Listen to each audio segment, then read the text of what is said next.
Hello, my name is Mrs. Heiss. I'm a junior high math teacher, and today we're going to go over ratios, proportions, constant, and not constantly annoying like your siblings, but things among that. Now, in a ratio is where you see something where it says things like 3 blueberries to 5 cherries. All right, so that's where you'll see that, and ratios can be written in 3 ways. 3:5, 3 to 5, or 3 fraction bar 5. Those are the 3 ways that you can write a ratio. There's no wrong way to write a ratio, but no matter what, if you are told write a ratio, the most common one I think you'll see is that one, but you should know all 3. So colon, the word 2, T-O, not the number 2, not T-O-O, gotta know our grammar, and then as a fraction. So for every three blueberries, there was 5 cherries. You will see problems often like that. It was like, for every 5 hours of work, she makes $2 an hour. No, 5 hours of work, she makes $2. Or something along those lines. That is something you will more see. So, in a scenario where I'm told 8 dimes for, let me try, 8 dimes for 4 pennies. Okay? There are several ways. I'm gonna move this forward because there's a glare. Or is it just because I'm using the smart board? Hang on. Oh, brilliant. Okay, for 8 dimes, there's 4 pennies. So I can write it. 8 to 4. 8 to 4. Or 8 over 4. Never reduce a ratio. I'm going to put that out there. So 8 over 4 can look like 2. Don't do that. That's bad. That's not correct. Do not do that. Okay, so we've kind of gotten the basic of a ratio. Okay? So, you know, for how many there is, you're basically just writing this to this. Now, when you write a ratio, you always, I actually turn my red ink back on, write this number first and then write that number second. Always, always, always, always, always, always, always. The reason for it is just like, think like you're reading a book. You read left to right. It's the same thing. I read left to right, top to bottom. That is just the order that it goes in. Also, so it's not confusing, so I don't write 4 to 8. Suddenly, I have 4 dimes for 8 pennies. But that's not the correct ratio. And if I'm trying to make a recipe, like earlier, we had 3 blueberries for 5 cherries, but if I suddenly go 5 to 3, well, my shake or my smoothie may suddenly taste a little more blueberry than I would like. So please make sure that you're keeping it the way you are reading it. So always read left to right, top to bottom. Cool? We're going on. All right. Now, another way that you will see ratios presented is in a table. You will either see it like this or like this. This is more common for the beginning stages. So we have dollars. No, actually. Hour and dollars. And then we have hour and dollars. This is the most common way. And if I did, let's do 1, 2, 3, 4. Let's do $5 an hour. It's 5, 10, 15, 20. Now you see here, I have something of a pattern between my top numbers and my bottom number. This is called a constant, a constant. There's a relationship between these numbers all the way across. So if I go, I'm going to erase this. There's actually a formula for this. Y over X equals K. I want you to keep that in the back of your head. But this is a very important formula. Let's put a big star by it in your notes if you're watching this. There is a constant between these. So the rate the relationship between 1 to 5. I'm going to divide my bottom number by my top number. What's 5 divided by 1? That's going to be my K. It's 5. Smiley face. It's 10 divided by 2. It's 5. Another smiley face. And I'm going to go the whole way down, and I only have so much room before you can't see. Oh no, I guess we can keep going. 15, 3. It's what? 5. You guys are so brilliant. Make me proud.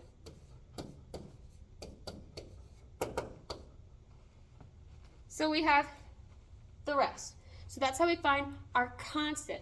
The other way you'll see it, and I'm going to make a new slide for this, I'm using the same information, is a T-table. So we have hours and dollars. Now, for those of you who are a little more advanced with your math, maybe a parent watching this, or maybe you just struggle with this section or whatever, you'll remember this from graphing. So you can think of this as your X and Y's, which is why our formula is Y over X equals K. All right, so we have that. So again, I'm gonna go 1, 2, 3, 4. And I did 5, 10, 15, 20. So that's what I have.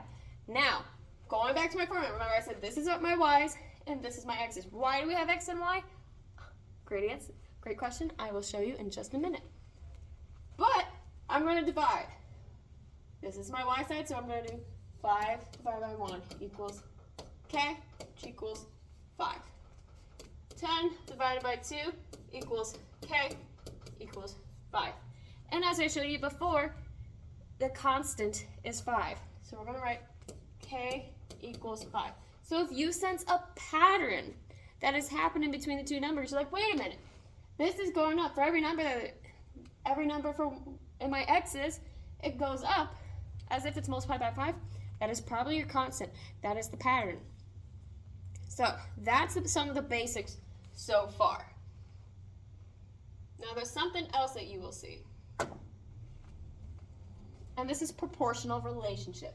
So this is Y equals KX.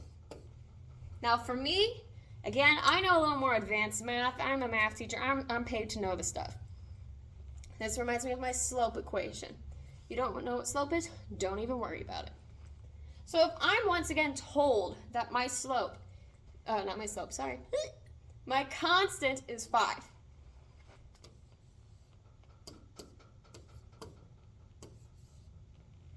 I plug my 5 in for my K because K stands for constant. The way I try to tell my students, remember, is to make a sound because the C makes a sound, the K makes a My first name starts with a C, and a lot of people try to spell it with a K. It's because they make the same sound. I honestly don't know what the difference is at this point. So think of it that way. So if I was given, I wanted to know what my Y coordinates would be, so I worked. So we had, hours? And I worked 1, 2, 3, 4. And I go, what's 5 times 1? That's 5. So in 1 hour, I made $5. Well, what's 5 times 2? $10. Okay, what about 3 hours? 3 hours. How much did I make in 3 hours? I'm babysitting my really annoying little brother. 15. Probably don't get paid enough. What about 5 times 4? It's going to be 20. And it can be taken the other way around. For example, if I were to do it,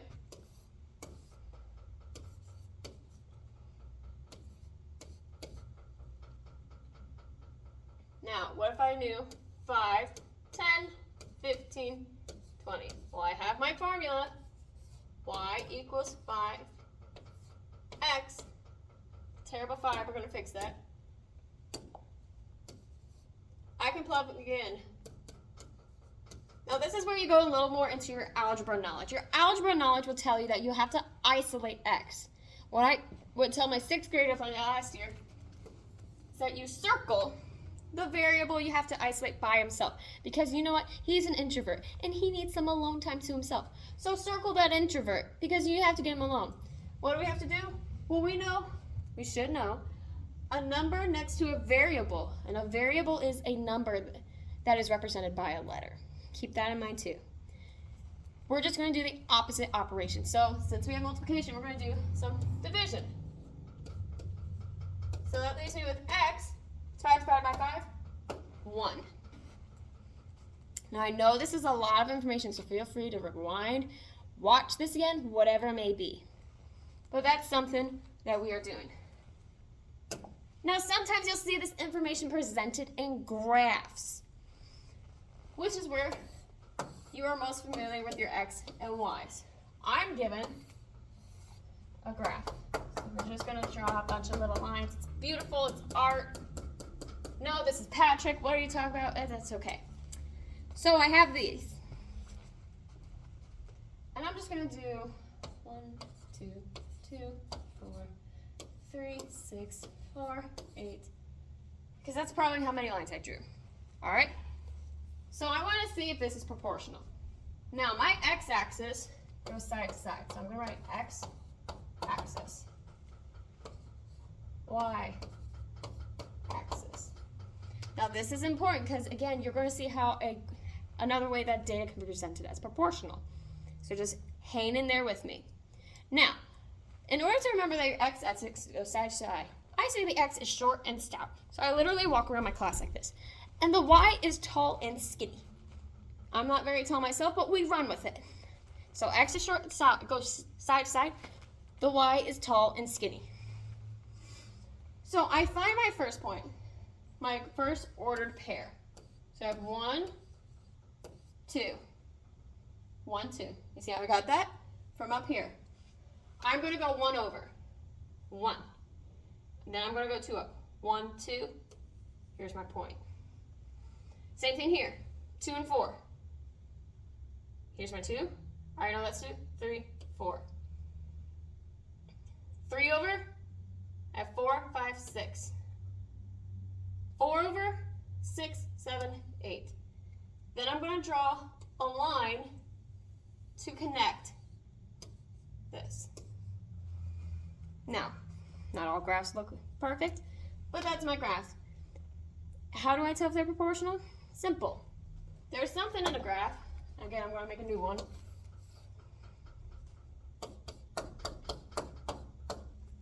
Called an origin. The origin is right here. We'll change ink colors. No, come back. The origin is this point right here. It's my little owl friend. And I call it my owl friend because it looks like an owl. But it's the 0, 0. Oh, that's so much better. It's my 0, 0. If a graph can go through the origin, it is proportional. But if it doesn't, so if it goes, it's not proportional. So not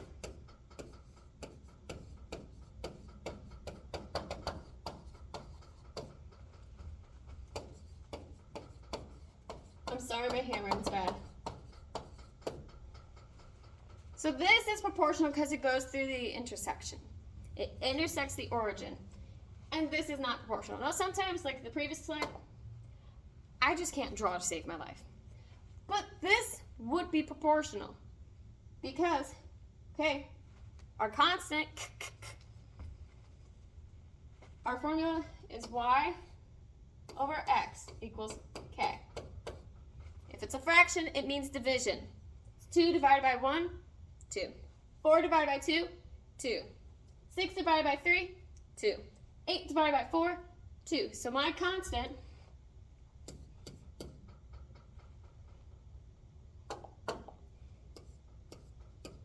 would be 2. And so I'm actually going to erase that and try and make this a better one for you guys.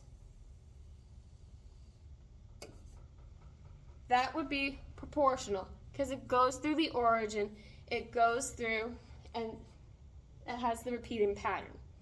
You have to find the repeating pattern. Even if it is, sometimes you'll see something where the repeating pattern is 5/3. It's not as obvious, but you have to go through and see. You have to go through the table. So if it's something like, let's see if I can come up with one.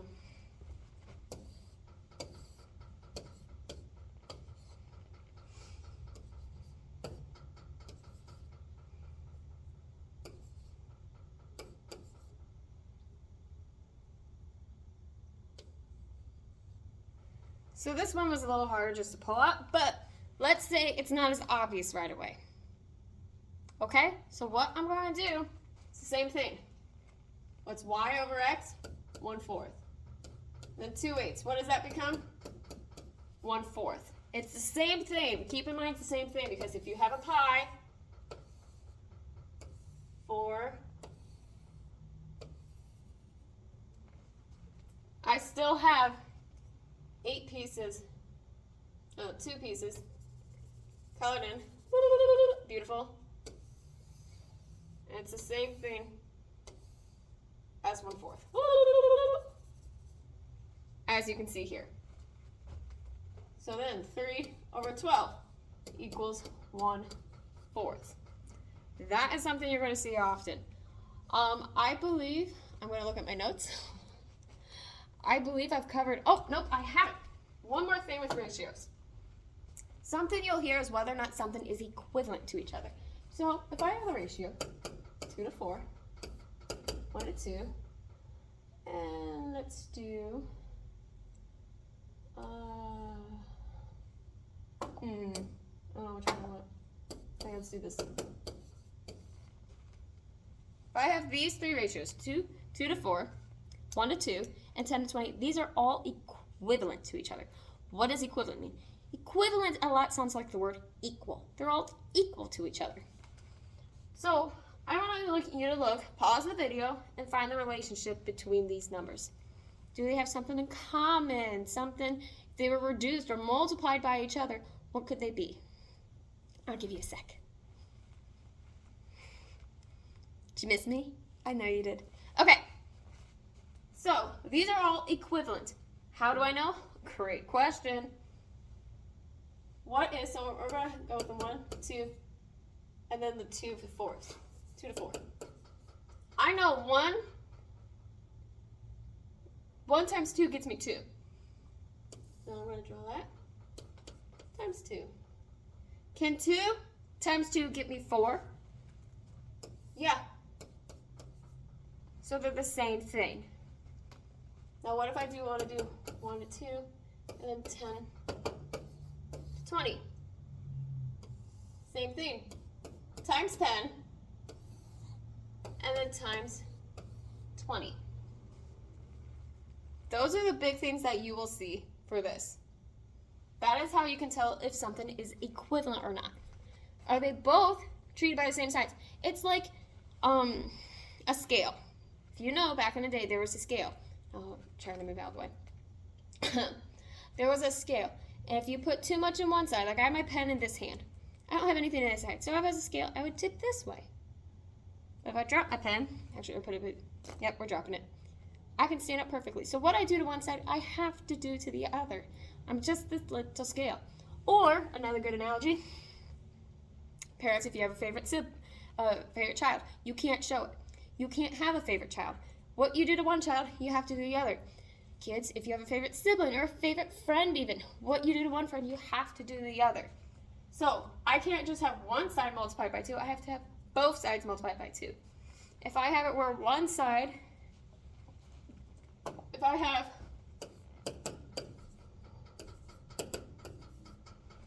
these two, nothing was done to, this could be times 3, but 2 times what gives me 5? None of it. Not 3 times 2.5. Those aren't the same, so they're not equivalent.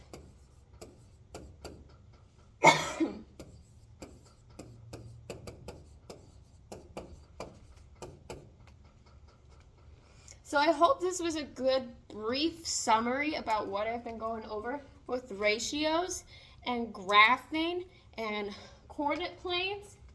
Yeah. Another big thing, this right here is called a coordinate plane. And then we have our quadrants. So this is quadrant 1, quadrant 2, quadrant 3, quadrant 4. So this is where we plot our points. Memorize this, guys.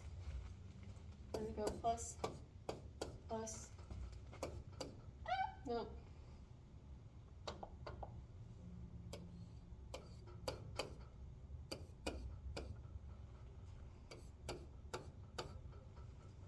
All right. Both numbers are positive. The x is negative, y is positive. Both are negative. The x is positive, the y is negative. So I hope this covered things well for you. If you have any questions, comment below. I am more than happy to answer any questions you have. Thank you so much.